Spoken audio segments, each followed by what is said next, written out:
Hey, this is Jim. Welcome back to Silent Sales Machine Radio. And today I've actually got a guest with us, as we always love doing around here. You guys like these episodes where you don't just have to listen to me.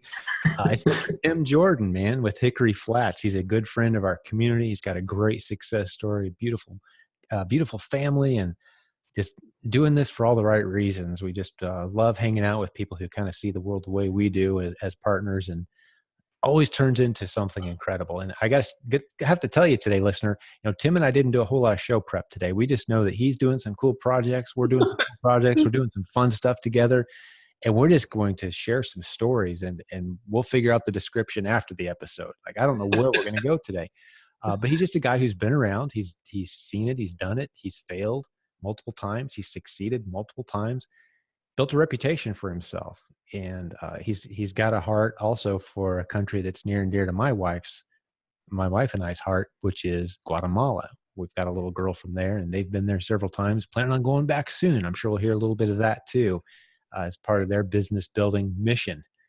He's another one of these guys. Before I turn the microphone over, he sees his business as a mission that's bigger than him. It's the way he serves others, and we just love working with people like that. So Tim, welcome to Silent Sales Machine Radio. Listeners, just as a reminder, before one more last announcement, you can always see these episodes on YouTube too. So if you want to see Tim's face, you want to see us interacting, you can see a couple little windows on the screen, or if you just want to listen, that's cool too. And the show notes, depending on where you're at, you can get all the details. Go to silentjim.com if you're listening, and you can see the YouTube link. And if you're on YouTube, hey, sit back and enjoy. We're glad you're here with us today. But Tim, welcome. Well, thank you. And I will say, if you're on YouTube, I'm sorry, because I was always told that I had a better face for radio. I hear that a lot myself, man.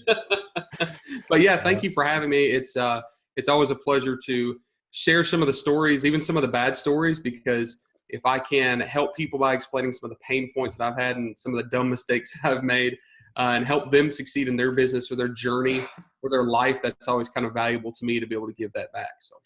Absolutely. Hey man, you started the ball in that direction. So I'm just going to hit you with like out of the blue questions based on what you just said. All right. Like I go through in the Silent Sales Machine book, and I give actually a list of all the reasons why I'm underqualified to be a business success. All the excuses, any one of which I could rely on, and people wouldn't say, oh, no, you need to overcome that one. It's like, there's some good excuses. Like, no, okay, I can see where you kind of failed in life, Jim. I can see that. That's a good reason right there, man. I've got a list of them. We all do. Yeah. And I failed many times too. So, before we start talking about all your successes, what have you tried and failed at? I'm curious. Like, what are some of the fell flat? College. Failed flat at college, which Me too. A lot of people don't see college as a business move, but that's why we go to college. We go to fulfill that, kind of assumption that a degree equals higher pay and better quality of life, which for some people it does, but it doesn't for everybody. It certainly didn't for me. So I spent 4 years at college and walked away with like 80 grand in student debt, and really learned more in the next year and a half after college than I did those 4 years. So I'm not discouraging people from getting furthering education, but when you talk about my story, my life, and some of those bad decisions I made, for me personally, college was one of them. I never should have done that. I should have just jumped straight into this entrepreneurship lifestyle that I'm living now. Yeah. And I've never actually gone on a full rant. I've kind of kept my cards close to my chest a lot on this topic because it can be misinterpreted easily. It can. There's a place for colleges. But, I like to ask the hard questions when it comes to college. Questions like, what exactly are you getting there that you couldn't sit down behind your computer and get for free? Yep. Especially in business. Now, come on. I mean, and even some of the big universities now are putting their stuff, trying to compete. So they're putting their stuff for free. Like, you can sit in on lectures. Yep. Like, come on. Why go $100,000 into debt again? Someone remind me. Oh, so you can get your degree because people with degrees make more money. I'm like, come on. That's circular reasoning. If the information is truly valuable, I should be able to go out in the real world and do something with it. And one thing I will say is, if my kid ever pursues a degree with something that ends in the word studies, I'm not paying a dime for it. Historical studies. Now, it's kind of odd in my household because my wife currently has 3 degrees, and she's working on her doctorate right now. It's a doctorate level degree to become a nurse practitioner. So, We need them, you know, man. God bless her. yeah, there I are mean, some that's a people that has to calling. have it. Just for me, it Yeah. was not a good move. And, Um, and my so let wife me tell graduated you, top of her class too, and she's proud of her degree, and I'm proud of her for it. yep. So, So other business mistakes I've made, trusting myself too much, not putting enough faith in partners. And my first business venture, my first actual company was a construction company. And I was really good at sales. I was really good at design. I was actually really good at construction itself. We did really high-end masonry and some things like that. And as we grew to where I couldn't do everything myself, I was really bad at managing. And I was bad at setting up a business that couldn't scale quickly, that couldn't be outsourced easily to, uh, non skilled labor. And I had all these people that would come to me and say, "Hey, Tim, you're great at sales. You're great at, design. Let me partner with you." And I was too stinking stubborn, and I was too proud, and I was too arrogant. Hey, I'm the 22-year-old guy with 25 employees. Like, I'm doing it. I don't need anybody's help. And that business was a raging failure. It went on for like 5 years, and I never made a dime. All I did was just worked harder, and more hours and more stress. And gosh, 5 years, spent 5 years trying to build that business, and eventually just liquidated it at just a complete break even. So worked 5 years for free. I'm going to pull little lessons out of what your commentary, and I'm liking this. I'm liking the direction we went today. I think people are going to enjoy this for sure. But, uh, you know, I had a man I respect and admire greatly once say, and I've heard it other places too since, that one of the best ways you can, if you really want to know a guy, there's a handful of ways. I love these things like, okay, who's the person hang out with, right? You can learn a lot about them. How do they spend their money? Not that you're going to dig into people, but if you know how someone spends their money, you know a lot about that person. Here's Yep. another one. If I know that a guy has run a business successfully for an extended period, guy, it's male, female. When I say guy, it's generic, for an extended period of time, I know a lot about that person. Not anyone can run a business for 5 years. I mean, that's an accomplishment, but it eventually failed. You learned your lessons. You were young. But people who take a stab at business, I love them. People who take a stab at business and it continues over 5, 8, 10. I know that journey, man. It is not an easy journey. Those are my buds, man. I can hang with those people. I don't care what the business is. I don't care how old they are or young they are. If they're running a profitable business for an extended period of time, man, I can hang with those people 100% of the time. They're good, genuine, giving, caring. They know how to serve. They know how to build a team. They know how to work on themselves, because your business won't outlast your ability to grow and learn and lead, right? Yep. So I love the direction we're going here, man. That's a great failure, man. 25 employees at the age of 22. I'm guessing you had some people working for you that were older than you that thought you were a total punk. Am I right? Yeah, I would say that most of them were older than me. But let me tell you an interesting thing about a service-based, like a local service-based business like that. The big problem isn't the employees, it's the number of tires. And anybody that's been in that industry is like, "Oh, yes, Tim, I know exactly what you're talking about." We had so many trucks and trailers and pieces of equipment that I had at one point like 186 tires that I was responsible for. And I use that as an analogy just for the amount of overhead that we had. It Yes. was ridiculous. I had bobcats and tractors and big trucks and trailers and small trucks and mowers and everything you can imagine. And The maintenance and the gas prices are yeah, affecting every it decision. was awful. And add that to the type of employees that I was having to hire, which is just blue collar labor that Mm-hmm. a lot of them, at least in my area, are not very responsible, kind of a tough Yeah. labor force here. Yeah. And all of that, led to kind of the decline of this business, but it taught me a lot of valuable things. One being you need a scalable business, and you need a business that is not just trading man hours for dollars. Okay. And that's what a construction business is. When I do a quote, I figure out labor and materials. My labors is it'll take 36 man hours at $55 a man hour. Great. And you're trading that. But then you're relying on other people too much. You're relying on those employees' man hours, and you're relying on that, truck engine not to blow up on the interstate on the way to that job site, and this tire not to Mm-hmm. go flat, and it to rain, and Yeah. it was bad, and it taught me a lot of tough lessons, which Yeah. led me to where I'm at now. If But Earl's having trouble at home with the wife, he doesn't show up, man. And next thing you know, he's quitting because his, whatever. You mean like just yep. employee issues. And yeah, it's been And a then long time even since I've had to process business that way. But man, that's the way most people have to do what they have to deal with business. And we were having a leadership meeting here with Hickory Flats maybe yesterday, the day before, And that's one thing that we kept stressing is we can't be trading time for hours. So even Mm-hmm. though that was construction and we're talking more about, other service-based businesses, we can't do that.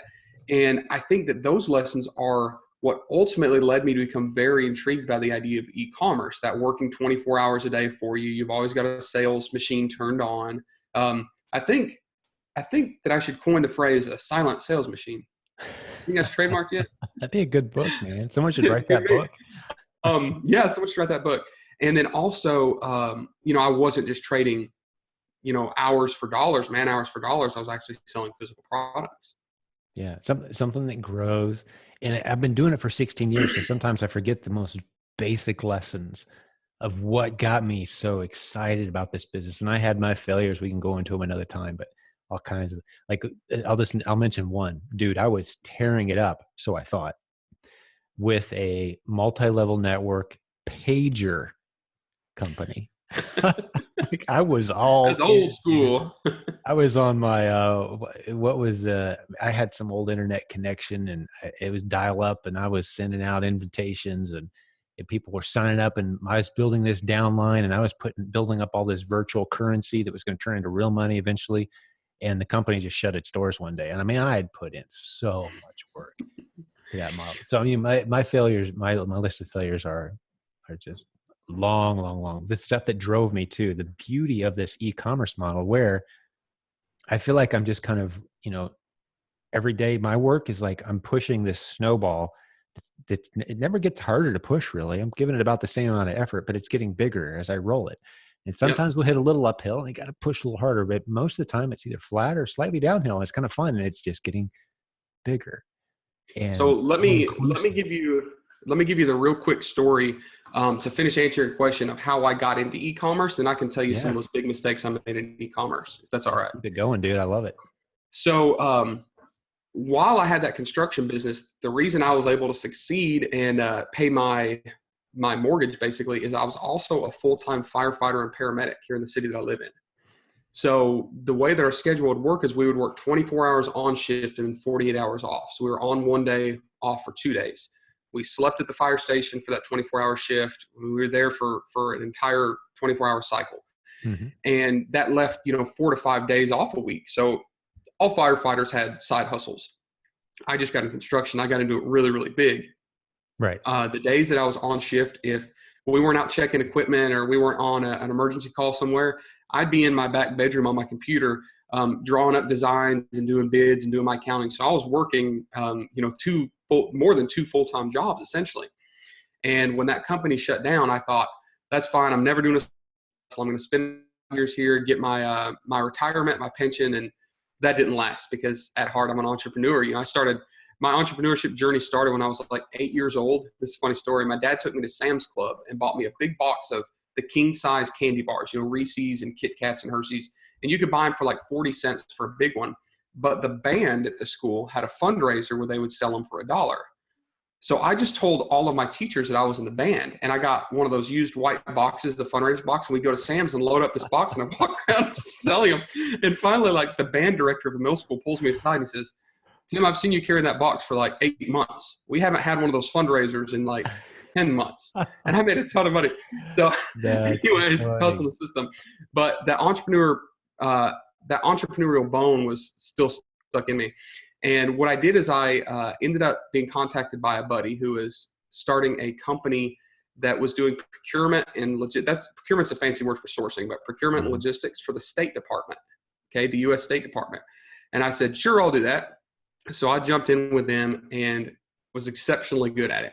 And we were selling stuff to the U.S. State Department like crazy. We were doing multi-million-dollar deals, and I was the sourcing agent, the logistics supervisor, and basically sales rep for the State Department. And that got me involved with international business.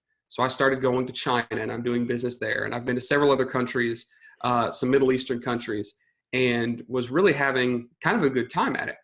And this crazy thing happened. So we were one of the largest sellers in the world of oil filters for diesel engines. Okay. Okay. So think of all of these, consulate bases and military bases all over the globe that need a reliable power supply. They run on diesel generators. and we were supplying the filters and, the maintenance materials for those generators. And I'm looking online one day, cruising Amazon. I look up one of those really common Cummins engine oil filters, and it's selling for like $29.99. And because of our wholesale buying power, we were buying those things for like $4.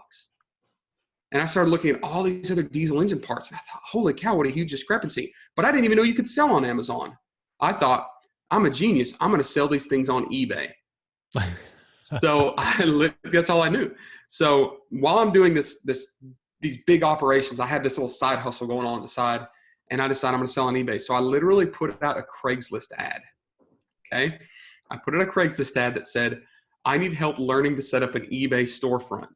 I'm willing to pay somebody as a consultant. So some guy in the city about an hour and a half from here responds to that. And like this, if you're listening right now, I'm sorry that I'm describing you this way, but like this old bald guy walks through the door. And I was expecting like a young college kid. This old bald guy walks through and he introduces himself and we start talking. And instantly he was like, no, you Amazon. Holy cow, you've got so many wholesale opportunities. You got to sell on Amazon.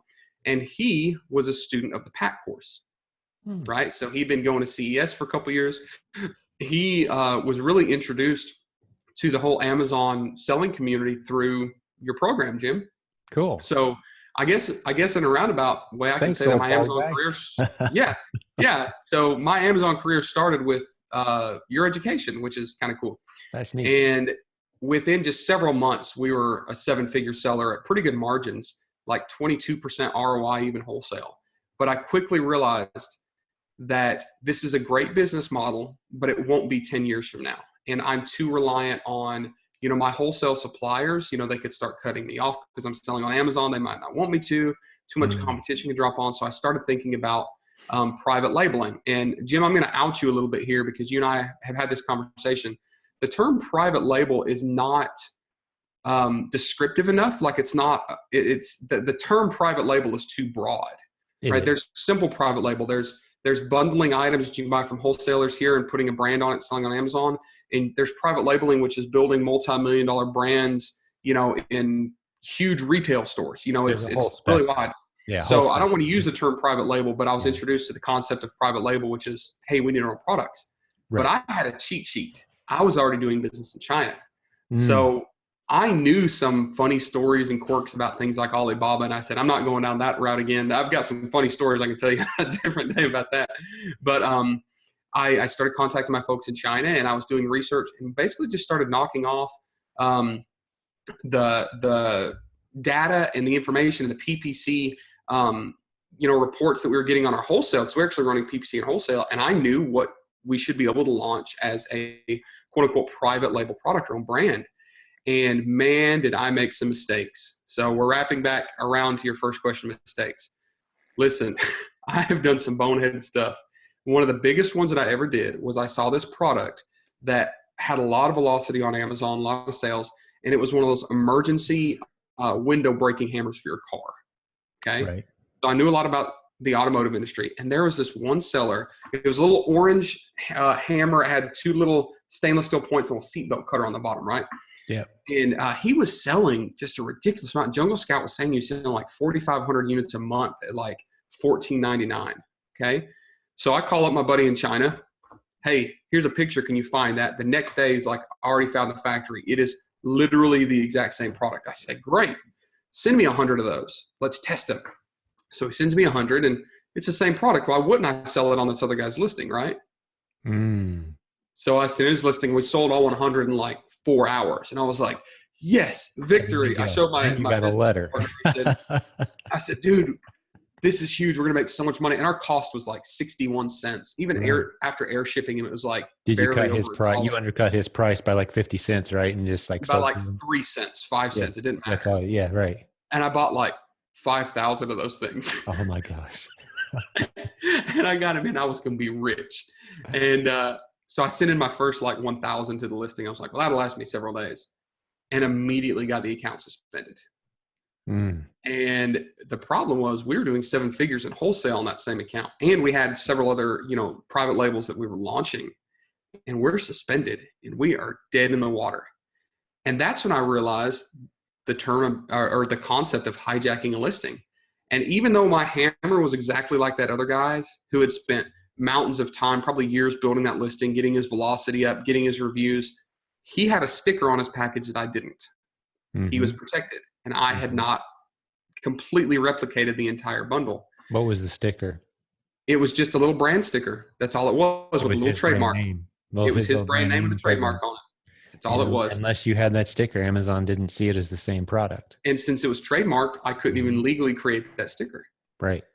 That's Yeah. beautiful. So it was Beautiful awful. lesson. Sad, sad lesson at the same It time. was, but it was powerful because what I had to do is I had to fix things. And Mhm. when you go from a 7-figure account to suspended, and you've got probably $120,000 in inventory just in wholesale sitting around, plus you've got all the stuff coming from China for all these different listings you're trying to launch, I had to really dig down deep and figure out how I was going to make this work. So learn some valuable lessons there. We were able to get unsuspended. So going through that process is enough fun. It took like 6.5 or 7 weeks, but we did it.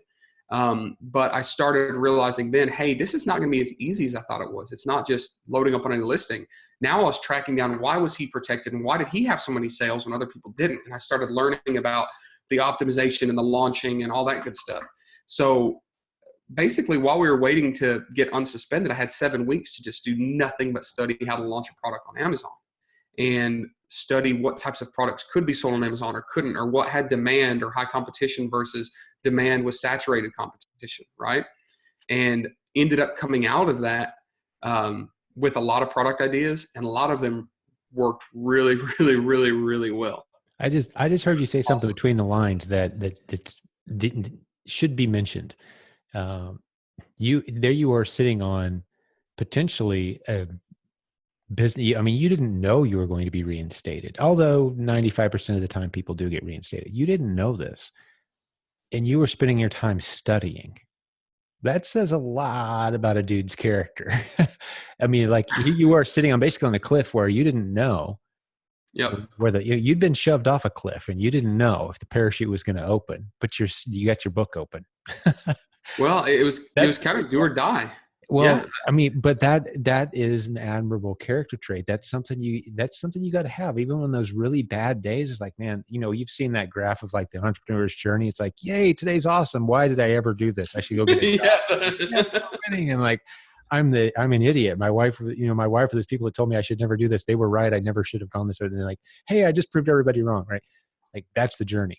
But Yeah, but the thing that absolutely. separates, I think, those of us who stick with it and and get through each of those is what you just said. And I that's the best visual I can come up with.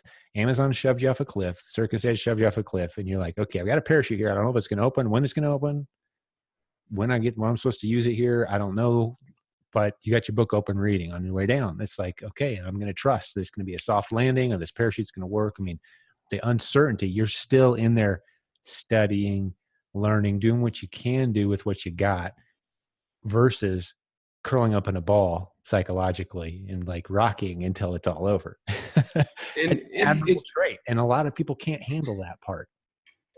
and there's so many entrepreneurs in our community that I love because they all, you know, basically have that same trait, which is it's not just a stubbornness and it's not just like a conceited arrogance, like, oh, I can do anything I want to.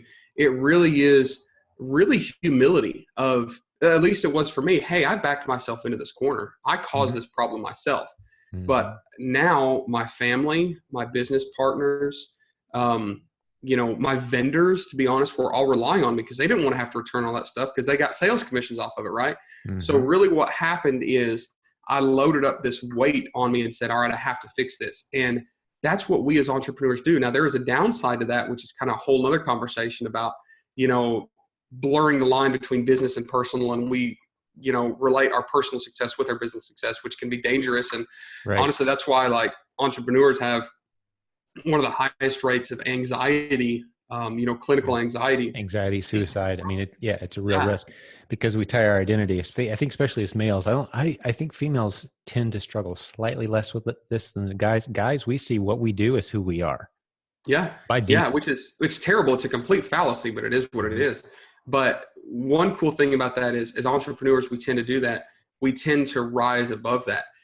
with the business that we have in Hickory Flats and all the, the brand builders and private labelers that we work with, we see this constantly. And I now am even proactively seeing it. I'm seeing people that like come to China with us, and they have this attitude of, hey, I'm going to find all these products to test and launch. And even if every single one of them, all I do is break even, I'm going to gain an education and I'm going to learn those lessons and I'm going to figure out what it takes. And they're playing long ball. They're saying, the first 6 months, I might not really make any extra income, but 12 months after that in Q4 of next year, it's just going to be gangbusters.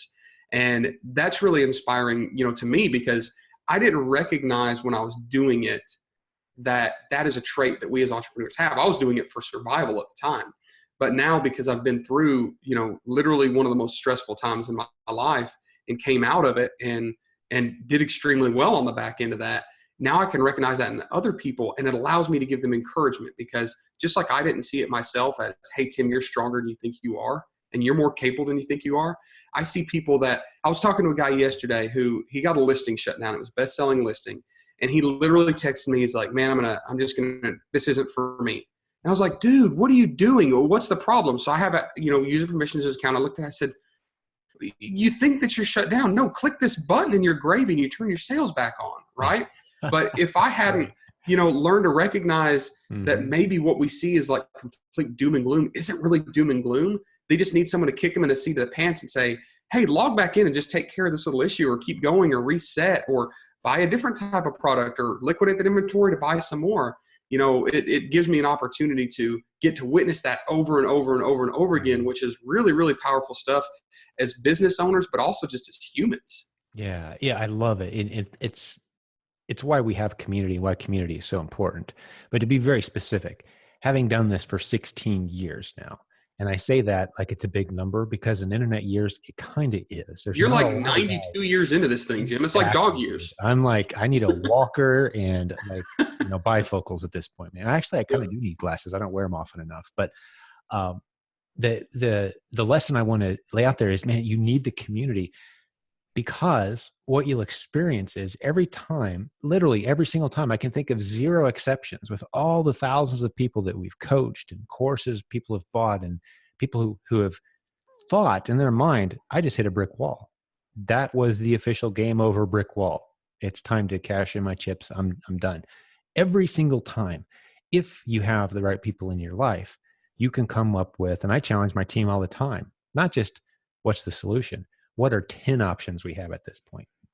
We have at least 10 great options forward, no matter what the challenge is. There's at least 10 rational, right answers to move forward. And you've got to have that mindset, because if you think, the first time I hit a wall, oh, this isn't for me, those are the people that fade out. Those are the people who buy course after course after course, and they'll listen to all the podcasts, they'll read all the books, but they've never made a dime, because as soon as they hit that first little speed bump, there's a shiny object over there, and they're like, they're off over there now. But you got to be willing to go over those speed bumps, bust through, go around, destroy the walls, dig under them if you have to, take a team, take a ladder. I mean, there's 1,000 ways to get through this wall, but it takes community every single time. And that, to me, just to go to the biblical roots that I know you rely on as well, that's why God gave us business. It's not an adventure in self-development. It's an adventure in team. It's an adventure in relationships. It's an adventure in connections. That's the secret sauce. And you can call it, fairy tale or common sense, or, that's classic business advice, Jim. To me, the greatest longitudinal study in all of human history is the biblical evidence that God wants us working together and cooperating. And when we fail to do that, things tend to fall apart. But when we do it, things go well. So when you hit that wall, sometimes it's a wake-up call, simply saying, hey, like that guy that hit the wall and called you, that was a wake-up call. Hey, you need to have more of Tim in your life, because these things won't be as big a challenge if you got the right people in your life and you're doing this together as a team. So that's just a lesson for those, people who feel like they're hitting brick walls and they just can't do it. I would challenge you to ask yourself this question: am I trying to do this alone? The answer is yes. If you're hitting a lot of brick walls, you're trying to do it yourself. Yeah, I'd say as your business progresses, those walls won't disappear either. The walls actually get bigger. They get bigger. The problems get bigger. But what's really cool is as you learn how to manage those walls, the management actually gets easier. So it becomes easier and easier to tackle those bigger and bigger problems, which is really, really cool. And it's kind of a testament to the life cycle of maturity that we as entrepreneurs and humans, Mhm. go through by hitting those walls. Because if you don't learn how to break that small wall initially, you're never going to learn how to lower your shoulder and hit that bigger wall. Let me So just give you, I'd encourage you to do this, Tim. I don't know if you've ever done this. And I want listeners do this too. I was talking to someone just a few days ago. I encouraged them to do this. We've grown way more than you realize. If you've been doing this internet business thing or any business for 6 months, a year, 2 years, 3 years, you've grown more than you realize. Go back into your email program, scroll back in time about a year, 2 years, 4 years, and look at the stuff that was keeping you up at night back then. It'll crack you up how small-minded, how these little challenges, you'd wake up panicked, trying to deal with it, sending an email, hoping it all. And you're like, man, I eat those for snacks now. I'm like, really? Like, someone else can handle that. That's no big deal. I've seen that before. But that's business as a constant journey into bigger giants, but you're growing too. I love that theme. But yeah, go back in time. That's just something specific that listeners could do today. Scroll back in time, even if you don't have a business, just see your personal development journey and look at the stuff that you were doing. I use a lot of email, so it works for me. Some people journal. I'm not real good at it. But for those of you who don't journal, jump back into your email or just flip back a couple years in your journal if you do journal and see like, man, I was pretty immature back then. I used to get freaked out over some pretty silly minor things. And know this, the big lesson is 5 years, 10 years from now, the stuff you're facing now that you think is huge, it's going to look the same way. It's going to look the same way. Like, really? I was worked up over that. sure. Look where life has taken me. So yeah, just pulling a few lessons out of the theme today, but yeah, you keep it rocking, dude. Let's talk about some of your success too, because I want to make sure like, okay, you failed, you hit some brick walls, you made a big buy. I'm curious how you dug out of the glass break safety device too. Like, did you just take the hit or? What I did is I had to learn how to write my own listings and create my own product and Mhm. create multi-packs of it and get my own velocity. And eventually in car emergency hammers and all those other top keywords, ended up getting to page one. Dude, And honestly, never did it with a single giveaway, a single discount code, nothing. It was just grit and it took, but one of the biggest mistakes, and it's too long of a story to give you all the details, but one of the biggest mistakes that I ever made in business prior to getting in e-commerce was making a six-figure purchase on Alibaba, which did not go so well. But while figuring out how to fix that screw up, I ended up spending a lot of time in China learning how to source, learning how to deal with business. And what happened is I started learning these things about e-commerce and getting good at e-commerce.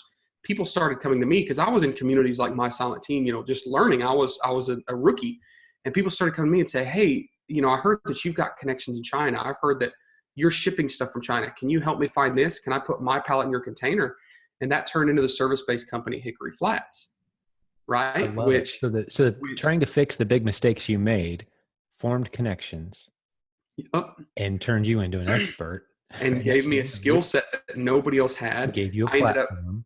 yeah, Mhm. having a full-time office with staff in China, which nobody at the time, well, still nobody has that. Nobody has, joint offices in the US and China. There's people that move to China, there's people that have a buddy in China, which, that can be a little bit shady sometimes. Right. So that really launched the trajectory of Hickory Flats. And then it became this just snowball rolling down the hill where we kept getting more and more involved and seeing more and more bird's eye view examples of what people were doing that didn't work and did work so we could learn from them. And then we became the mentors. So we started being able to coach people like I'm one of Jim Cochran coaching programs coaches. One of the Right. coaches of You're Jim one of the Cochran coaches. coaches. I probably should have said that at the beginning. Yeah, you did a Yeah. phenomenal job So being a so coach for by us. by seeing this like bird's eye view of everything that's going on with all these different clients and their businesses and helping them, it gives us a really good big picture understanding because there's a lot of people that are experts in their niche or their product, but it Mhm. doesn't translate to somebody else's business. So, there's a lot of people you see in Facebook all the time. Hey, look at my graph. I'm a guru. Pay me $5,000. I'll help you do it with your business. But they're selling, a bird feeder and you've got a, set of Post-it notes. Like your Post-it note rules don't apply to the bird feeder rules. You know Yeah, what I mean? or you don't have a product yet. And, the process they used to find their magic product is, Yeah. that's where we take a very low risk approach. And I love that you guys test a lot too in very small ways. Gosh, You don't test. jump in. There's no one who's ever taken advice from our community or our team and our coaches who's ended up with a garage full of stuff they can't sell. We've never taken someone down that path, but literally every other organization that I'm aware of is cranking out those failure stories in Yes. volume. Uh, So another shout out to your teaching. The PPI course was transformative in our business because we were actually trying to do something similar to it already, testing with PPC, but we didn't, we weren't real intentional about it, and we didn't really have all the pieces together.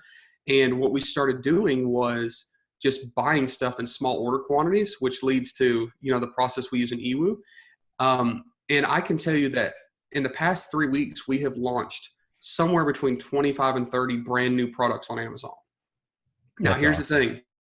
We're launching those. They're not products that are already on Amazon, and we're launching them all with only 30 to 60 units, right? So Beautiful. where some people are taking $8,000 and making a 3,000 unit purchase off Alibaba and rolling the dice, now it's a lot of work to launch that many listings and run that many campaigns, and we're spending thousands a week in PPC just gathering data, and the packaging is a nightmare and the shipping is a nightmare. But out of those 25 or 30, because we're really good at what we do, we'll probably have 15 to 18 of those SKUs that will be listed for the next 3, 4, 5 years, right? That's But awesome. we're doing that because we Mhm. know how to get that data. Yep. So, like you said, testing is so important, folks.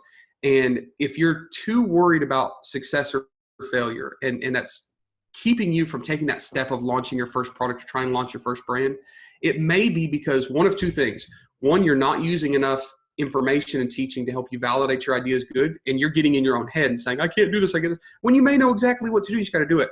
Or you're too afraid to test.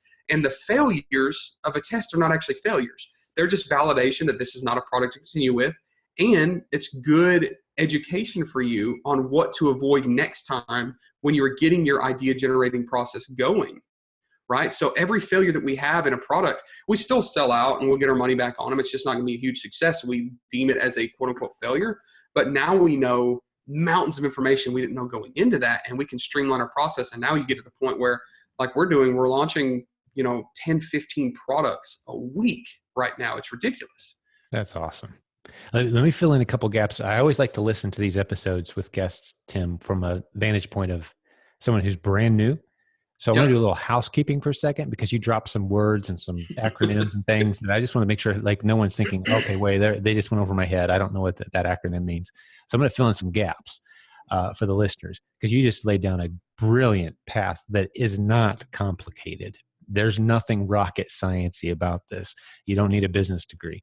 So you said one of the phrases you used is PPC. That's pay per click. That's paying per click for advertising. You guys have heard of that, right? But the strategy inside the Proven Amazon course, that's the course that our community has built, our team has built, that teaches literally every aspect of succeeding on Amazon. Inside of that course is a PPI, Proven Performance Inventory module, PPI, where basically we teach you how to buy small quantities and test keywords and discover gold mines. And that can lead to your own private label brands. It's a very systematic way to test. It's the way that Brett's team, every day, we've got them in there plugging away, finding, we call them golden gaps. And it's part of the Proven Amazon course. It teaches you how to stop guessing. We call it the only way we're aware of to get Amazon to tell you exactly what people are shopping for, but they can't find.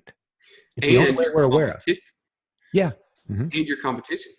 Yes. And like, even when my coaching students, they understand the idea of the impressions, but to us, and maybe this is a little bit different in the way that we use the strategies, our most valuable piece of insight from that PPI process is the cost per click. And we Of actually have course. this whole kind of graph built out based on category to know how much we're having to pay for a click. And that tells us how heavy our competition is on those keywords. Absolutely. Because the golden gap is that keyword that you can buy, where there's people searching for that all day, every day. But you can buy that click for pennies and Yep. drive to whatever product match. So you don't start off trying to market a product. You start off looking for a low price, exciting keyword that no one's buying right now. And you find a product to match it. That's a lot of the strategy. And you mentioned the Yiwu too, which many people may not know. That's a city in China when you go to source. And On that note, there's a couple great webinars that you guys did recently. I'll link to them in the show notes. Hickory Flats goes to China and to Guatemala frequently, and they put together a webinar on what strategies. There's different strategies for each country, and we don't really have a whole lot of time to dive into it because you guys dove into it. Did an excellent job. We got great feedback. I'll link to both of those. They're posted in our Facebook group for the listeners, so you can, think, do I want to take a trip with these guys to China? Maybe go to Guatemala and source some products using their creative strategies that they've developed over time.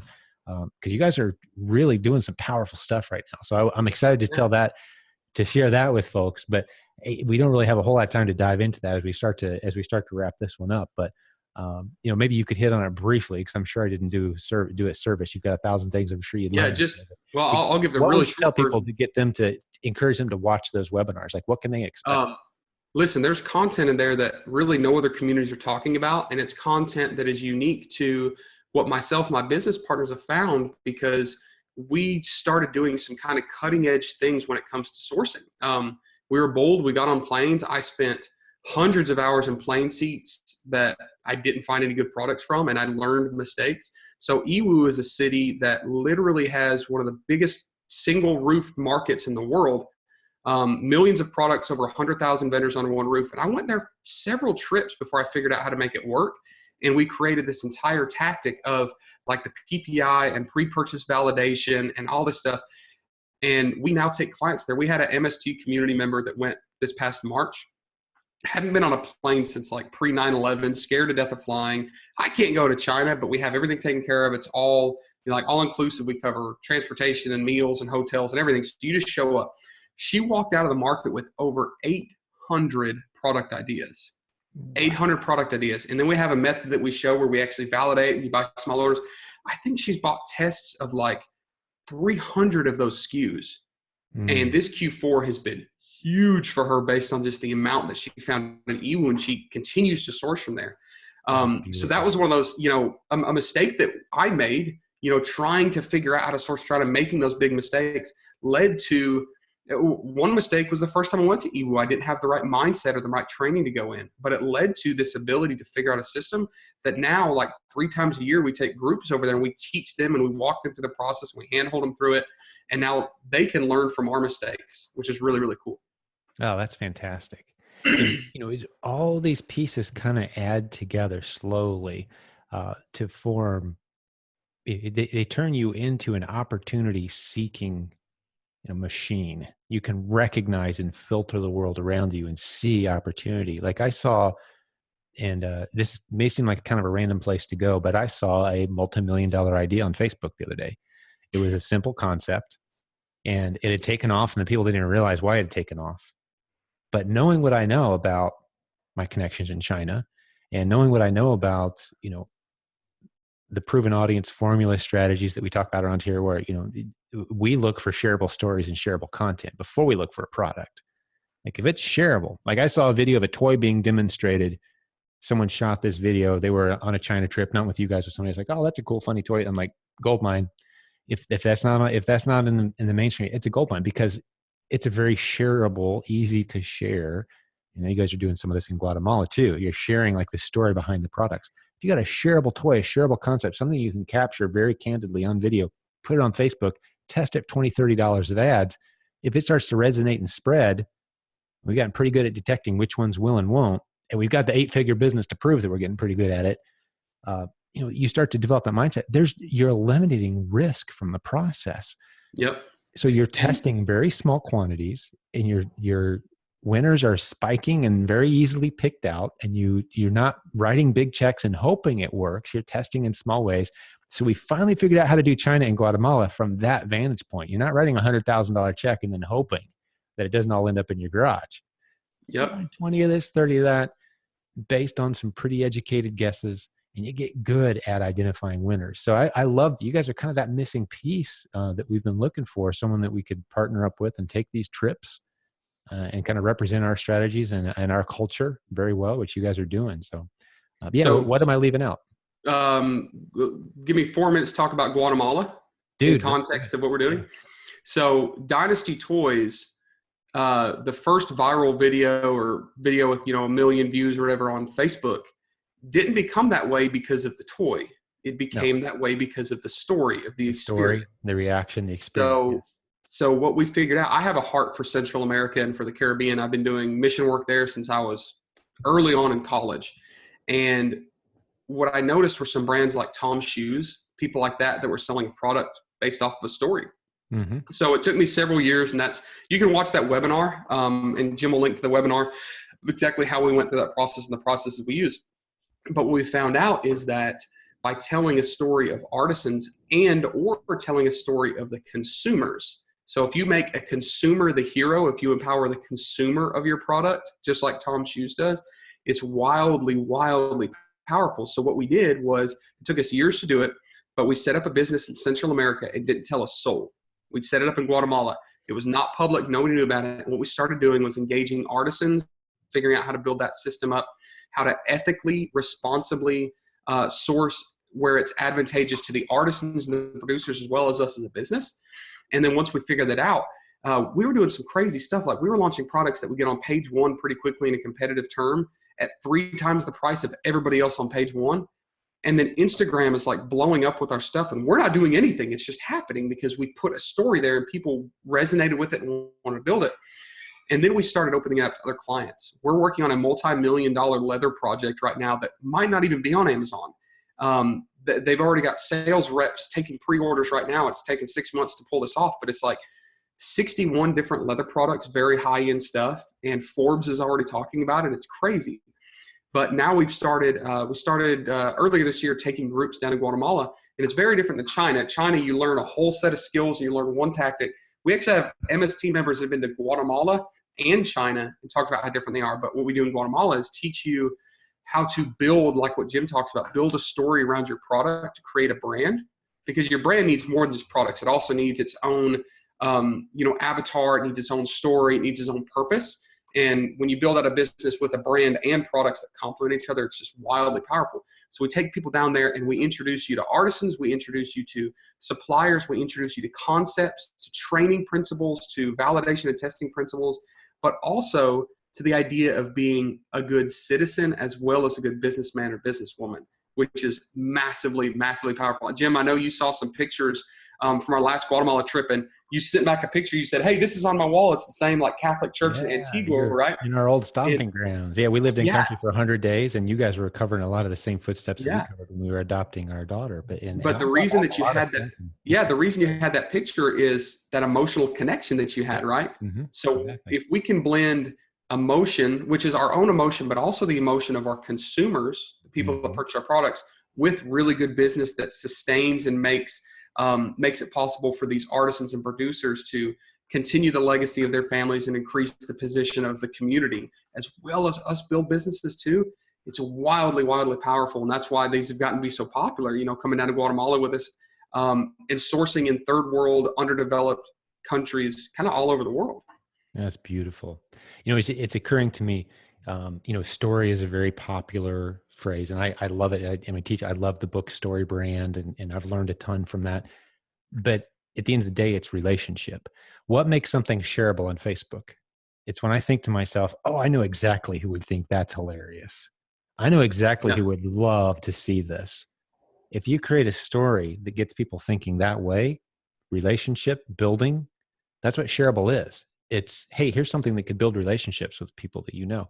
So you're filming the artisan making the product. You're filming the experience the customer has when they receive it, and that turns into something people want to share. Like, I can see how my relationships would benefit from, maybe it's a funny moment. Like, if you haven't seen it yet, listener, look up the Wonky Donkey video. It's hilarious. Wonky Donkey, best-selling book on Amazon, because some grandma in Ireland read it to her baby, that's her granddaughter or grandson, that's too young to even understand what's going on, just giving her silly looks like, why are you laughing your head off at this? I mean, I don't use the word often, but it's kind of stupid. But it's hilarious. The accent, the moment, the family. It's like, oh, I want a grandma like that kind of moment, or like, oh, I know someone who's like, you got to see this. It's so funny. If you can create that moment, shot with a cell phone, you could be sitting on a multi-million-dollar opportunity. Yep. And you get these unique products. It's the golden goose of opportunity, where suddenly, guys like us are really sending the big major brands kind of running scared. Like, how do we compete with these guys? Like, we got to get feet on the street. We got to create genuine experiences. You don't get that from a TV commercial. It's all slick and polished. There's no relationship building there. I can't share that. But you create these Yeah, real life moments that people can share. Oh, it's so powerful. And I see us really going strong in that direction. And we've proven it. You've got a multi-million-dollar business. We've got a multi-million-dollar business. That's where we're excited. Shareable content, stories, relationships. absolutely. It's like the perfect time for guerrilla marketing, because it's not just guerrilla marketing that we're doing. It's the world wants that guerrilla marketing. Like, they'd rather have a cool story that's not as polished on their Facebook feed as Mm-hmm. opposed to a $7 million Super Bowl commercial. Yep. They're doing business with someone they know, like, and trust. And they Yep. discovered that in a matter of moments because of your content. That's beautiful, man. Well, I think this is a powerful episode, dude. I think people are really going to enjoy it. I think they're going to want to hear back from you in the near future, hear what's going on, more updates. I really want to encourage folks, hey, whether you're watching this on YouTube or if you're listening to it on whatever platform, go to the show notes and look for, there's a couple links. There's 2 webinars that we did with Hickory Flats. Tim was on there with his partner, JB, who you've heard from on this podcast recently as well. Mm-hmm. But they talk about the China trip, the Guatemala trip, and more importantly, even if you have no intention whatsoever of going to either of those places ever in your life, just really beautiful strategies that apply to any of us. So jump in if you've enjoyed this today. You want to get into more specific strategies from Tim and JB with Hickory Flats, man. They really laid it out. They did a great job. It's the kind of content that we arguably could, and like a lot of the stuff we do around here, we should be charging money for, but we just don't. Our Facebook group's free. The webinars are free. If you want to go to China, you have to pay a little bit of money, but very valuable trip to take. You guys get raving feedback, which is the reason we partnered up with you on this. But hey, thanks for being here today, man. I really appreciate it. Any final shout outs to the community or anything you want to throw on before we land this plane? No, I guess the final thing would be just keep going. Whether you're a very, very brand new rookie beginner into this thing or you're a seasoned vet, if you're standing still, you're not moving forward. Just keep pushing and lean. Jim said it already. The relationships, lean on people. One of the first mistakes that I mentioned in my business, not taking on business partners, trying to do it on myself. How stupid was that? Because it really, really quick, look up the story of Jack Ma. Look at how Jack Ma started Alibaba. He knew nothing about computers. He knew nothing about coding. And he brought in like 32 people into an apartment somewhere in Shanghai or in China, south of Shanghai, and said, I don't know anything, but I have a vision. I'll give all of you equity to help build this thing. And they built, it's right now the largest e-commerce conglomerate in the world. It's bigger than Amazon, Alibaba is. And he only owns like 6% of it. And all the other owners are billionaires. So Wow. not just partnering with other people, but lean on the community, lean on your friends, lean on a stranger on Facebook that looks like they might be willing to help you. And they will help you punch through those walls and make you better at punching through them yourself, so you can keep tackling bigger and bigger ones as your business grows and as you develop as a person. You made me think of something too, as we wrap this one up. One of the features that I love about our Facebook group is we have a map, and this is a free feature. You can jump on there, stick a pin in our map, and when you do, you can see who else in our community happens to live near you, and business building warriors getting together and doing projects together. Man, it's powerful stuff. Don't make the mistake of thinking because it's an internet business, it's just you and a glowing keyboard figuring this out. That's not how it works. Nope. Lone wolves do not survive in this business. They just don't. I've seen them flame out for years.